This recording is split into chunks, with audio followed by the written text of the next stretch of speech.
کیا آپ کو لگتا ہے کہ آپ کے گناہ بہت زیادہ ہو گئے ہیں؟ کیا آپ کا دل بوجھل ہے اور آپ کو لگتا ہے کہ اب واپسی کا کوئی راستہ نہیں بچا؟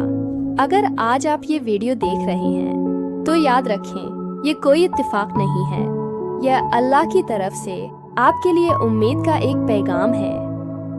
آواز انسان خطا کا پتلا ہے، ہم سے غلطیاں ہوتی ہیں، ہم بھٹک جاتے ہیں، لیکن شیطان کا سب سے بڑا وار گناہ کروانا نہیں، بلکہ گناہ کے بعد آپ کو اللہ کی رحمت سے مایوس کر دینا ہے۔ اللہ تعالی قرآن پاک میں فرماتا ہے، لا تقنطوا من رحمہ اللہ، یعنی اللہ کی رحمت سے مایوس نہ ہو۔ سوچئے، وہ رب جو ستر ماؤں سے زیادہ پیار کرتا ہے، وہ آپ کو تنہا کیسے چھوڑ سکتا ہے؟ آپ کا ایک آنسو جو ندامت کے ساتھ نکلے، آپ کے برسوں کے گناہوں کو دھونے کے لیے کافی ہے۔ توبہ کا مطلب صرف لفظوں کو دہرانا نہیں، بلکہ اپنے رب کی طرف پلٹ آنا ہے۔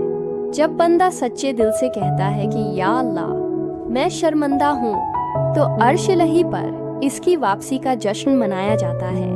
اللہ کو وہ گناہگار بہت پسند ہے جو توبہ کر کے اس کے قریب آ جاتا ہے۔ آواز آج ہی اپنے رب سے باتیں کریں، اسے اپنا حال سنائیں، وہ تو شاہ رگ سے بھی زیادہ قریب ہے۔ مایوسی کو چھوڑیں اور امید کا دامن تھام لیں۔ اگر آپ کو اس پیغام سے سکون ملا ہے تو اسے دوسروں تک بھی پہنچائیں، شاید آپ کی وجہ سے کسی بھٹکے ہوئے کو راستہ مل جائے۔ مزید ایسی ہی ایمان افروز ویڈیوز کے لیے ہمارے چینل آئرمز نریشنز کو سبسکرائب کریں۔ اللہ آپ کا حامی و ناصر ہو۔ اللہ حافظ۔